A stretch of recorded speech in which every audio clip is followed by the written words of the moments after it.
Hi, welcome to another episode of Kitchen Table Gist, where the gist is always hot and the stories are always real. Today we have an amazing guest with us. He is a chartered accountant.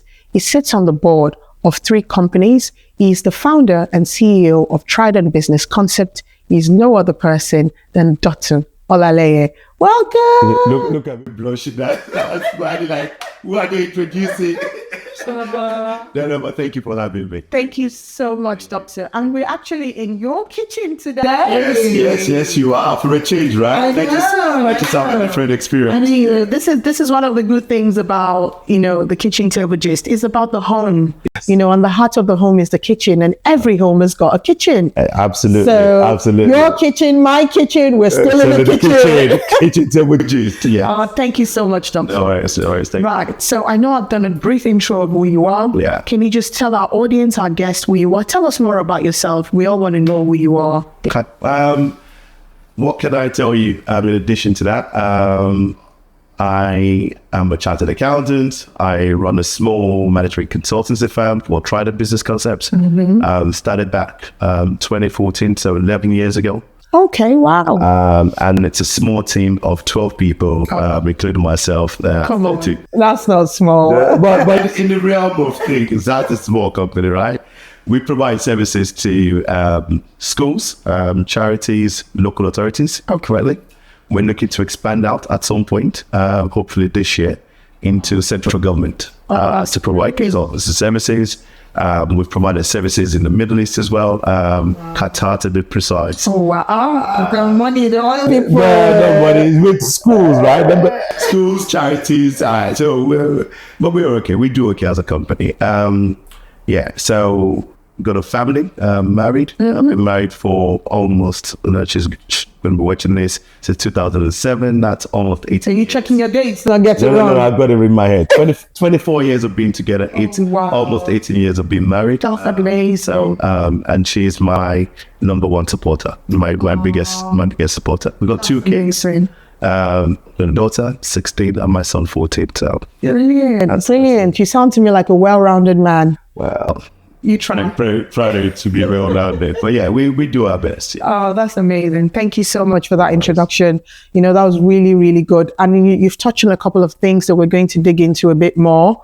So, I know you are British and you live in the United Kingdom, but can you tell us where you're originally from, a little bit about your background, who your parents are, where you grew up, and, let's get to know you. Oh, absolutely. So, yeah, I was born in South London, Badham to be precise, a hospital called Badham Hospital, no longer there. So if you go Google Badham Hospital, you probably will find it, but it used to be there when when my parents gave birth to me. Went back to Nigeria at the age of 5. Had the upbringing in Nigeria, primary school, secondary school. And if you know me well enough, I went to one of the best secondary schools in Nigeria. Tell us. Government College, Ibadan. Oh, GCI boy! The great GCI. So I'm an alumni of Government College, Ibadan. And I came back to the UK when I was 15 after I finished secondary school to further my higher education back in the UK.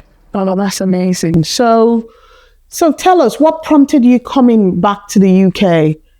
Tell us a bit more about it. Like, how did you do at school in Nigeria? Well, after you fail YX, you fail GC, fully JAM was not giving. JAM was not without, JAM was not jamming. It's not jamming, thank you. JAM was not jamming. My parents decided it's time for you to go back to the UK. So I came back when I was 15, but what's quite interesting is my brother, who was 3 years old at the time, so he was under 18. I came to join him and he was living alone. Oh, wow. So it was him and myself that were sharing one room in a shared apartment of 3 bedrooms. Yeah, so that was my journey back to the UK. Okay. Yeah. So I'm going to lean into the fact that I've known you, a while longer, and there's something there in the connection which I'm not going to say now until towards the end. So I know how you were raised. Yes. I know you weren't poor. I know that, for a fact. I know you come from royalty, for a fact. So how did you transition from that to coming to live with your brother in a 1-bedroom apartment in the UK? Yeah, so we were okay as a family. You're right, and you're right about royalty. So my mom, let's just dig into that a little bit. She's a princess from the Olowo of Owu family in Ijebu. So there's 2 Olowos of Owu. So I am grandson to Olugbega II, late King Olugbega II. Guys, you're in the position of royalty. Now, but coming to the UK was a bit of a shocker and a culture change. Only because my first job in the UK was that of a cleaner. Wow. So I came from not having even cleaned my own home or my own toilet to cleaning in London. And not only did I clean, I went into it because I did it for almost 3 years. Actually, maybe a little bit over 3 years, cleaning offices, cleaning kitchen, cleaning outdoor smokers room, washing streets. And you know the Barbican Center, they have the law, the bar exam, one of the two. I couldn't tell which one at the time, but I used to go early in the morning as well to clean preparation for exam. I think that's up when I was always even worried that somebody that has come from Nigeria might know me. But yeah, so it was a bit of a humbling moment, a bit of a change. But to be honest, it's what happens in this part of the world. You come across, you have to do whatever you need to do to survive, and then you get on. There's not a unique story in itself. So I'm sure so many people would have gone through similar experiences. Okay, so but you've landed in the UK, you've moved in with your elder brother, who's equally young. Yeah. How did you get into this cleaning job? How did you find that? I mean, did you have it at the back of your head? Was your brother doing this already? How did you land in the cleaning? That's a very good question. So when the desire when I was coming to UK was I'm going to come make all the money. Then start sending Tokumbo cars home. I'm a car dealership. I didn't even think about studying. I just knew you were business minded. I was going to make money, and then I was going to be sending 20 cars home every 6 months. And then I think I went around going into corner shops. And I was going to say, do you have a job? Do you have a job? And they're like, no, we don't have a job. And I didn't realize that actually corner shops were owned by multi-families that run their own businesses. Then I said, I need to get it.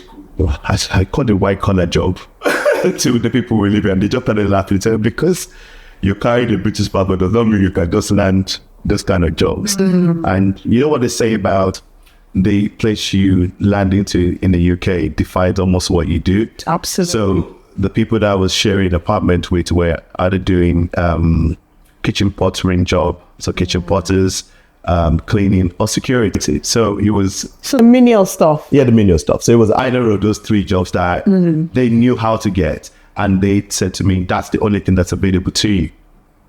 So I then said, okay. So then they took me to early morning. We had to leave them, I think, 4 a.m. in the morning, get the bus. And bearing in mind, I returned back in the winter. Oh my God. It was because I came back at 12th of November. That was in there. Yeah. So they were winter. Yeah, so we were going. I think I did 3 days and I quit. Like, they said they won't pay you if you don't do all week. I said they can keep the money. I'm wondering, there's no more. And then my brother was working in a fish and chicken shop. We used to King's Fried Chicken. It was on Brixton. Okay. So just not far from the station. It was in Brixton. So he took me there. I washed chicken for 2 days straight. 8 hours of washing chicken. Straight. Do people eat that much chicken? You'll be surprised. You'll be surprised. So, and it was cold water. So I'm rinsing chicken in cold water. And I've never cooked in my life before. I never cleaned or cooked or touched meat. So I was washing. My hands got numb to a point. And I know that for a fact because I know you had a cook called Yakim. Yes. Yeah, we had a cook. Yeah. So I never washed. So I did that wash. My dad called to the boss. I said, can I not serve? Why am I on ticketing duties? And then at some point I was cleaning the kitchen.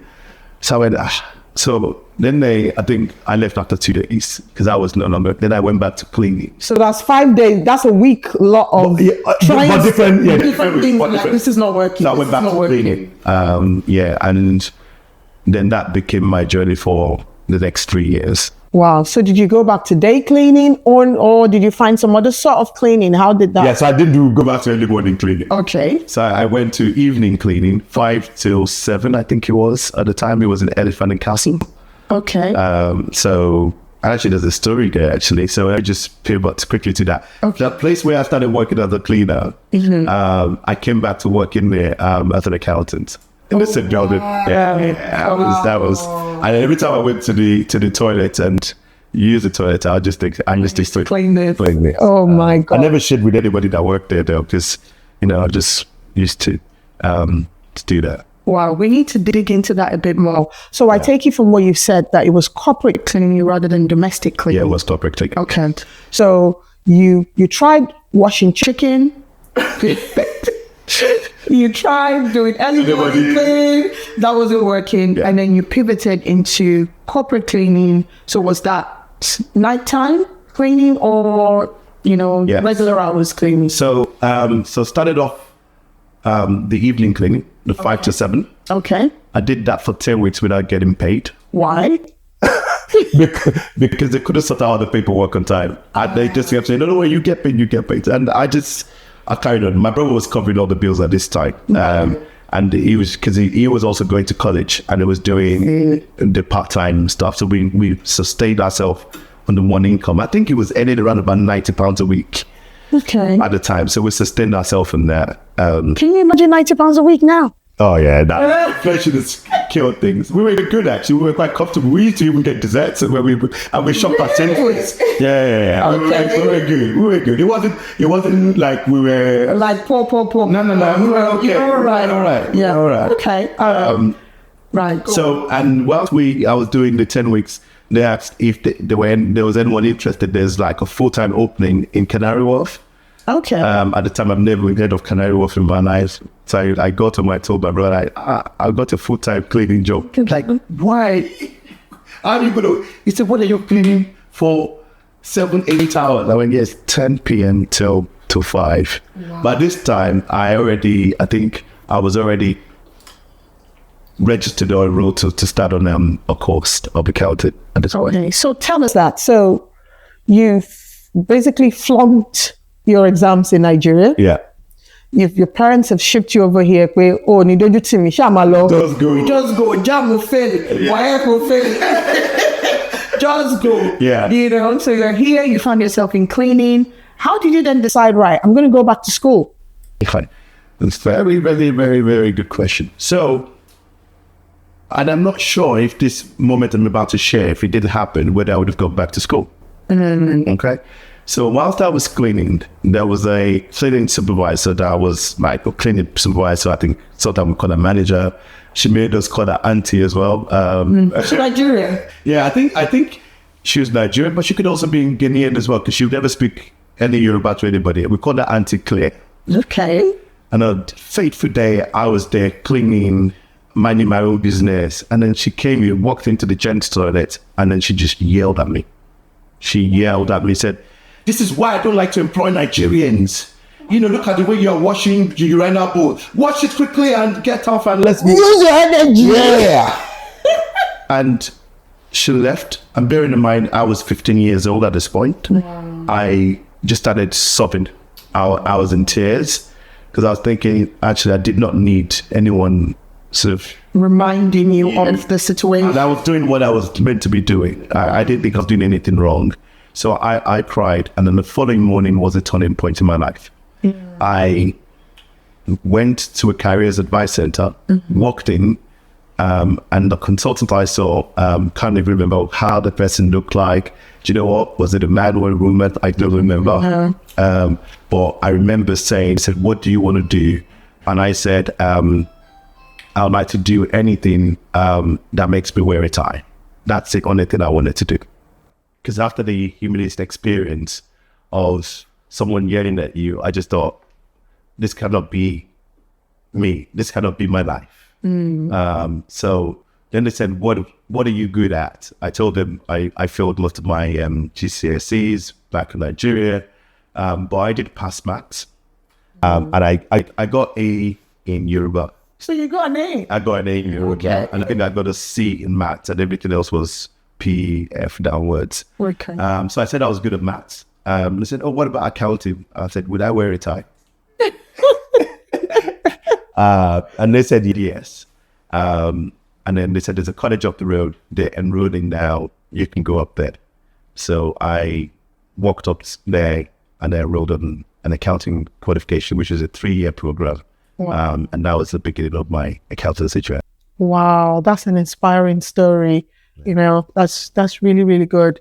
Do you want to say anything to Auntie Claire? Because I feel like she's got like she's part of your journey. Yeah. You know what? I always say, if I see her, even after that, I would want to thank her to say, actually, what you did, you're not realizing what probably wasn't the best way of dealing with people, actually shaped my life. So, Auntie Claire, if you're part of the Kitchen Jits family or watching online or this gets to you and you remember me, thank you for that turning point in my life. That's amazing. Yeah. And, you know, your story, in your story, Auntie Claire is the one that's pushed you, even though very negative approach to achieve your dream and push yourself out of your comfort zone. Correct. There are a million other people that have got different Auntie Claires everywhere.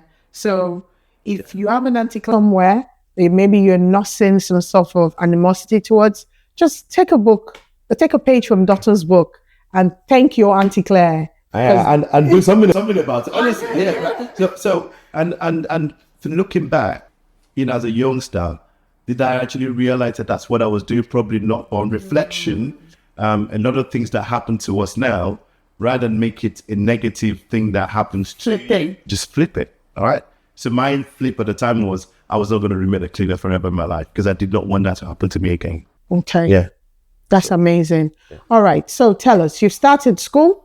Yes. You're cleaning at night? Nights now, yeah. Yeah. So what then happened next? How did you transition from cleaning into, you know, your career in full force? Okay. So there's a story behind that, and there's always a story behind everything. Yes. So when people are watching and they're hearing what you're saying, you've got to give context so that they don't just think, oh, how did that happen? That happened, right? Mm-hmm. So my first AAT course was 3 years. Okay. In that period, I carried on cleaning to sustain myself. So I did that diligently. But in that cleaning, within almost a year, I became a supervisor. Mm-hmm. And then I became a site manager, co-site manager with my brother.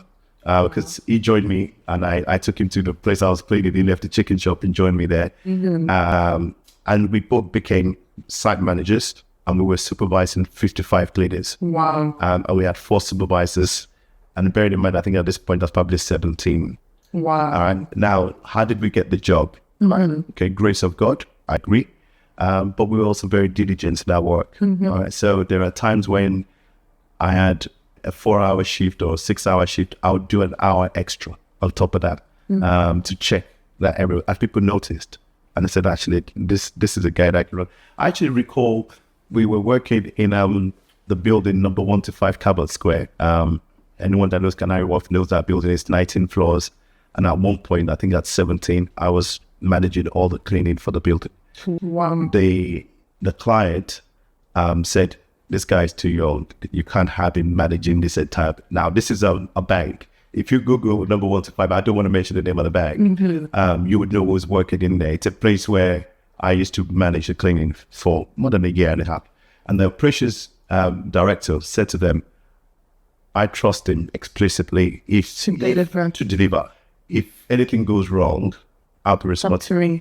Yeah. So, and I think the moment I was managing that site, I would spend hours after walking the entire 19 floors with my brother. So we'll split. And then we just make sure that everyone's done their work correctly. Wow. And we didn't get paid for that time when we were checking. Wow. Yeah, so to your question, it was this same guy that I realized the work ethics and the dedication, the diligence that I put into my work, that recommended me for my first professional job at the head office of the cleaning company. As a payroll administrator, said, listen, I know this guy is studying accounting. You need someone at head office. Take it. Yeah. I went for an interview that just said, oh, we know of you. Because actually, I recall that site was the biggest contract that they had. And they're saying, so the director at the office, the region said, I've heard good things about you because I know you're the one managing number 1 to 5 Cabot Street. Wow. Yeah. That's amazing. I mean, I picked 2 things in there. I picked dedication to work. I picked diligence. And if I can add a third word, I also picked relationship building. Absolutely. And these are key things that we need, to get along in life. Yeah. So it doesn't cost anything to smile. It doesn't cost anything to be extra friendly to people. And it doesn't cost you anything to be dedicated regardless of what you're doing. Yeah. You didn't see it as a cleaning job. No, I didn't. You saw it as something that's been given to you to be responsible for, and you showed it care. Yes, absolutely. So, if you're thinking to myself, happy in my career, this is not where I want to be, put your best into it. Because in that space where you're putting your best into it, your gifts will shine through and favor will find you. 100%. Yeah. And I'm leaning into faith because you said as well that, the grace of God. Absolutely. You know what I mean? So, but the Bible also says that faith without works, it's nothing. It's like pouring water in a basket. You can't stay in your room and pray all day and do nothing and expect God. God, the magician, is giving you a 3. It's not going to give you the chair.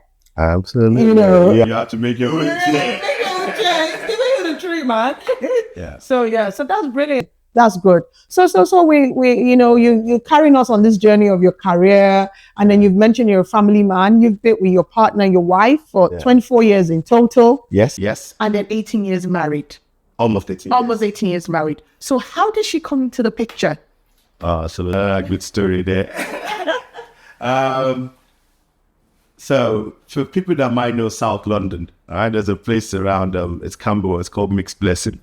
All right, it's a bakery.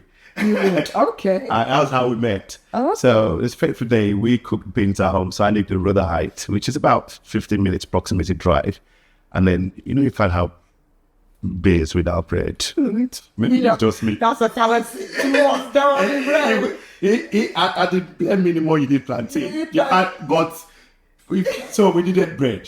That's it. So And then you squeeze in the middle. Like, So I drove over and I saw this beautiful damsel walking down, and then I tried to talk to her. She didn't even want to know anything. Oh, wow. And eventually we got talking and we spoke. We had a chat, a very, very lengthy conversation for hours. Then my Janopi Banga car at the time stopped working because I left the radio on and the battery went. Oh my God. I tried to cut the story short, and then after all this long episode like chat, I asked for number. She said she doesn't have a number. What? No number. So I couldn't get a number, and so I then wrote mine down, to which she chucked in the bin on getting in. But then she felt sorry and then went to go and dig it out of the bin because just to make sure I got them okay, and the rest is history. Oh wow, that's so sweet. Oh wow, and I want to go in deeper, but nowadays, or I suppose it has been for a while, a lot of women, and there's nothing, I'm not criticizing or anything, but a lot of women are drawn to made men. You see the glitz, you see the glam, you see the success, you see everything, and you're automatically drawn to that. And most times, this men,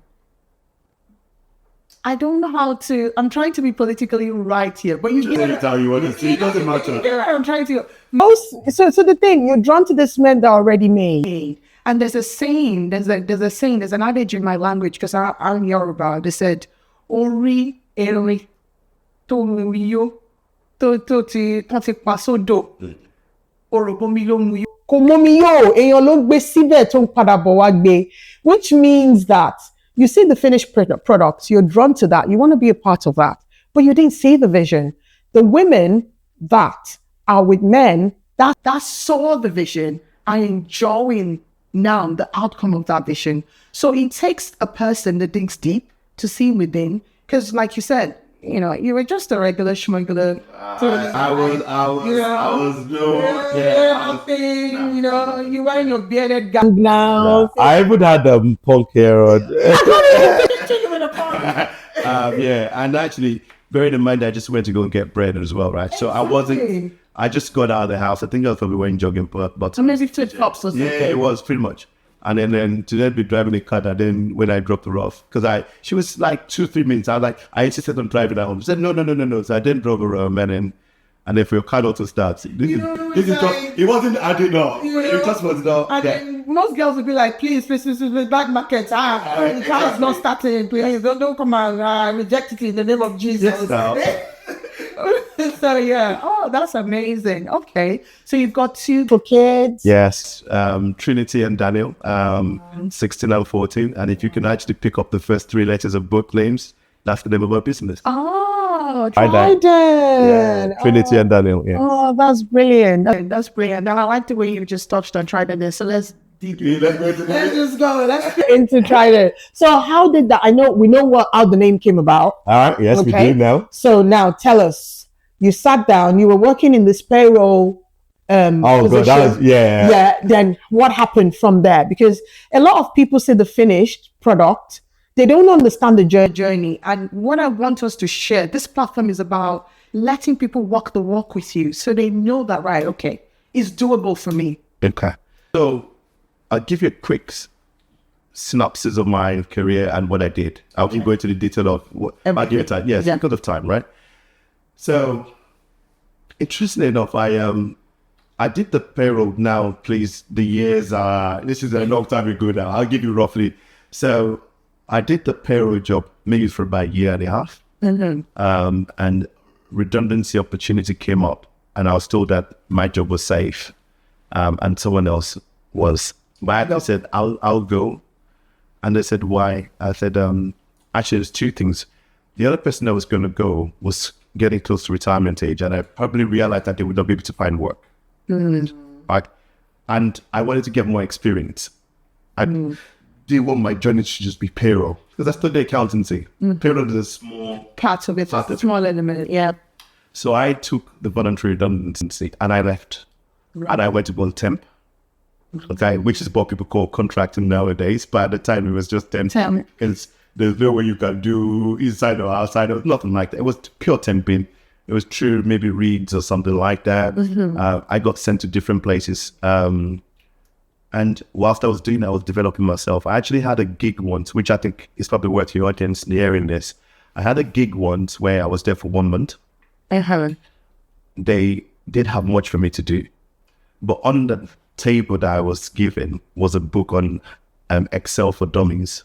And rather than just playing around on the internet, I kept reading and practicing everything in that book. Wow. And in that month, I already knew Excel. I already took it whilst I was studying accountancy, but I sort of more refined my skill set. Mm-hmm. Now that I'm an advanced user of Excel, I have people that pay me just to even deliver training on that. So I used that certain opportunity. So I did that for a while. Then I went to the Salvation Army. I worked there as well as an accountant. And that was then they were in the building where I started my training. So I did another number of years in there. Then I got into, I think, 2002 now. So all of this period now, I'm looking at the numbers. Yeah, 2002. All this period I did it temping, payroll admin from 1999. So I got into education. My first role as an assistant accountant in education. I spent 5 years. Then I worked in another school as a finance manager, 2 years, and became finance and resource director at the age of 28. One of the youngest finance directors in the country, in the sector. I did that for another 5 years. Then I worked for the state of Qatar for a period of 10 months. And then I started writing business. Wow. So there was almost, if you look add up all the years, I would say maybe 16. Thereabout. Yeah. Of you just owning your skills. Correct, yeah. And acquiring knowledge from different sectors. Yeah. And people might not, because my lifestyle sometimes, which, a lot of people see, might not portray what I've just shared with you. Yeah. Some people know that Dottun's done a lot over years. But that was pretty much my professional career experience of working in that space. Oh, wow. And I like the way you just, honestly, you should be the anchor. You're just guiding this interview because you've just taken me straight into where I want to go. You are known as the minister, general overseer of Chop Life Gang. Well, you could say that. You are a globetrotter. How many countries have you been to? Let's just... This is going to be somewhere because I actually know it. Tell us, how many countries have you Not a lot. Not a lot. So far. Are you trying to be modest? No, I'm not trying to be modest. All right. So, 34 countries today. Guys, can you believe this guy? Yeah. He's saying not a lot. Yeah, no, because 34 countries. Because the goal is to do 50 countries before 50. A friend, Wow. a brother of mine had that, and when he shared his story that his target was 50 countries before it was 50. I Decided to take it on. I adopted that, so I've got it. But I think the reason, in terms of travel, we've done more than 50 travels. But it's just there are countries where I repeat all the time. So there are countries where I've been to 5 times. The country where I've been to multiple times. Right? I think 5 is probably the most. Yeah, visited a country. So 3, 2. So if I was not repeating countries, I probably would have done my 50. Right? But yeah. I have a list of countries where I am looking to also get to. So I have a desired country. That's amazing. 34 countries and multiple times, some of them. Yeah. So in world travels, because I class that as world travels, what is the one thing that you take away, or you not necessarily take away, but one thing you have in mind when you're visiting these countries? I want to understand the locals. I want to understand the history of those countries. I want to have fun in those countries as well. I want to enjoy the food, the local dishes, and all of that stuff. One country that I visited recently was Rwanda. And hearing the genocide story was humbling. I was brought to tears. So we visited their history museum, heard about. And actually, you watch. Actually, let me speak for myself, right? You watch Hotel Rwanda, you think you know everything about the genocide, and having a chat with the locals and having people that are sat in the same room, and not 20 years ago they were killing each other. Oh wow! Right, and so my question to them when I was there was, that these people killed your family. How do you forgive? And that was humbling for me. And I said, we have to. Yes, we have to move on. And when you then hear the impact of what France, and all the other countries, what they had and contributed to that, which is not in the global news, then you then actually realize that traveling and seeing the world is, it's educational. It is. Yeah. Oh, wow. That's amazing. That's amazing. Thank you for sharing that. So guys, you know what to do now. If you have the resources, I'm not saying go travel on your credit card. Please don't. Please don't. If you have the resources to do it and you're not 50 yet, you could aim for that. 50 before 50. Yes, that's it. 50 before 50. 50 before 50. That's a good one. Thank you for sharing your travel experiences and the countries you've been to and all of that. So now you're a busy man. I know that for a fact. It's taking a while to get this interview in the books. It's okay. Yeah, we understand. It's a big man problem. There's never time. It's okay. How do you manage your time? You're a family man. You put aside time to have a good time. And then you've got all of these businesses that you're running. You sit on boards and all of that. How do you balance all of it? No, I don't even know myself. I am one thing I would say is this, right?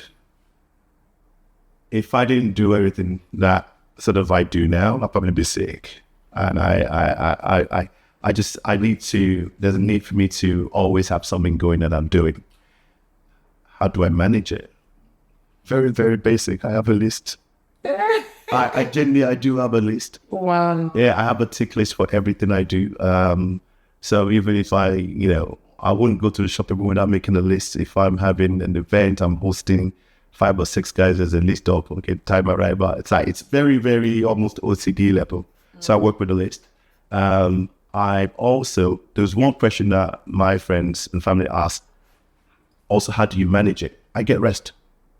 All right, so I try to get 8 hours sleep every night, even amidst all of this thing you just described. So I try and get my 8 hours sleep. And a good friend of mine would say, if I get 6 hours, I would make up 2 hours in the daytime. It's not funny. I actually tell people, I said, oh, I'm missing 2 hours of sleep. And you need to catch up. I need to catch up. So I would find time. So even if it's before going out for a meal with friends and family, and the meal time is 8 o'clock, I'll go sleep at 5, wake up at 6:30. And then I'll go, I'm owing 30 minutes. So yeah. But it is fun, right? My board appointments are a sort of way of me giving back. Right. I also, you mentioned, I'm a member of a charitable group called Men of Purpose. Yeah. There is a Women of Purpose as well. Yes. And I am the financial secretary to that group of almost, I think we're 40 members now. Yeah, so yeah, I also find time to do that and manage that. And, this, in terms of building self, being successful, achievement, building wealth, if you fail to do charity, all right? It doesn't matter. It's like... So my board appointments are not one to go, yeah, I'm on the board. No, it's actually a form of me giving back. The Men of Purpose is a form of me giving back. I serve a church as well. That's a form of me giving back. So all of those things needs to be balanced. Work, life, fun, and traveling, and giving back. So there's no way, and you have to do everything. That's amazing advice. Thank you so much for that, Dotun. And I just want to touch more. We're going to display the information of Men of Purpose and Women of Purpose, which I am a member of, proudly. So if you're interested in being a part of this charity, if you want to know more about this charity, if you want to give to this charity, the information is displayed on the screen. And, you can go on the... Yeah, we've got an Instagram page here. Okay, you can go on the Instagram page, Men of Purpose, and read up on the information. I'm sure there are contact details on there. Or would also leave Dotun's details as well. Or his Instagram, you can message him to find out more information about it. Right, okay. So now let's go back to what's next for you. You've teased about a book. So tell us more about that. What's next for me? So over the last few months, I've been getting a lot of speaking engagements. People are asking me to come and speak, either to a group of friends, church bodies, social groups. So I've been doing a lot of speaking engagements. Mostly I've focused around planning for retirement, also around financial discipline and financial management, growing wealth. So I do all those things. And from an educational point of view, right? Start from an advice point of view, I go in the educational talks. Now, what stemmed up from that is a lot of people that are requested for me to coach them on the finances and financial management, to which I have declined every single request so far. Why? Now, you talked about time earlier. I get to manage time. I can't bring in coaching into it, but I can see that there is a need. So maybe I might consider doing something for a select few people. All right, but not enough, because I don't think I'll have the time and capacity to manage all of that. Okay. You talked about a book, and yes, that's also been at the request of people that know the journey, saying actually your journey is inspirational, from sweeping streets to board level exec and running your own brand. Yeah. Can you write something? Yes. What time? Yeah. So, and here is the thing. So I'm a very, very, very whilst myself I can do a lot of things, I also like I'm a very tunnel vision person as well, which is not That's a nice thing. yeah. So it's not necessarily very good because, you know, running your business for 11 years and focusing in just the sector that you started in, I have things like, so let's do this now. Healthcare, let's come bring. I'm okay.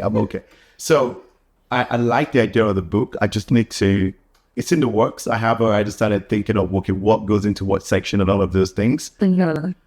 But I need to almost justify it in my mind that it's what people actually want. If that making sense. I just don't want to write a book because I want to say I've written a book, right? I'm not. So if I sell the book, so I almost need to make sense of it in my mind. Why am I writing this book? Am I looking to sell it to make money? Or am I actually looking to sell it? You know, would I break even? Are people interested? Yeah, well, do people actually really want to buy a copy? Do you know what I mean? Like, so for me, I think that's where I am. But I've actually started working on it. Whether I actually publish it would almost depend on what I think over the next few months. Okay. Does that make sense? It does, and that's food for thought. And I'm going to throw you one and say, guys, I bet you're interested in an event where Dotun speaks. So we'll be in the works on it. We'll talk about it. We'll fine tune the details. And I'm going to actually put a poll out. If you want to hear Dotun speak, vote on it. And we can come together and put together an event, Kitchen Table Gist, plus Dotun Olaleye, where it gives us a talk about money, how you can buy a house, educational stuff, you know, give you information on if you're saving to buy a house, if you're saving to pay up your mortgage, you want to be mortgage free, you know, if you're in debt, how to come out of debt. If you're interested in hearing stuff like that, let's know about it and we can put something in place. Oh, that's fine. Yeah, I would, and it's quite, it doesn't have to be a lot of people. I don't mind. So if it would help, why not? Absolutely. Thank you, Dotun, for agreeing to that. I sort of arm wrestled him into that, by the way. You didn't have to have it. I don't mind talking, but I get what you mean. Yeah. If you guys want to do something that you need me, then I'm happy to. Oh, thank you so much. That's amazing. So, globetrotter that you are, what's up next on your list? Where are you off to? It depends on when this comes out and when your this gets released anyway. But yeah, I think I've got, where are we now? We're in June, end of June now. So Jamaica next. And Jamaica next. Can I be Mr. Rush in your luggage? Yeah, so Jamaica next for my birthday. Dominican Republic, which is the second time we're visiting in August. A few more trips planned. Nairobi, Kenya planned. Possibly visit Nigeria again before the end of the year and find one of those additional spots to cover. Because at least every 6 weeks, you need to be out of the country. That's amazing. That's amazing. Thank you so much, Doctor, for joining us. It's been amazing having you in your kitchen. Thank you for coming through. Thank you so much. Yeah, well, I you might gotta go. Yeah, right. Oh, this one, look at me, because my music sound anyway. Wait, I feel like cool beans. We like that much. That's too much. Yeah, so no, Yeah, I miss that. Look back at this. Yeah, so that's it. That's happiness, blues and westerns. Wow, that's really good, Dad. Just the beats. That's good. Can we charge that? Yeah. That's the next. And then this is where that's in my DM, so they come around. So, looking good, looking good.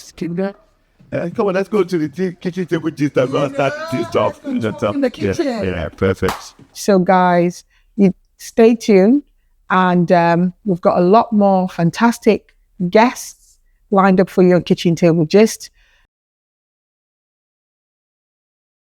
Cleaning toilets to running companies and sitting on boards. Stay tuned. The best is yet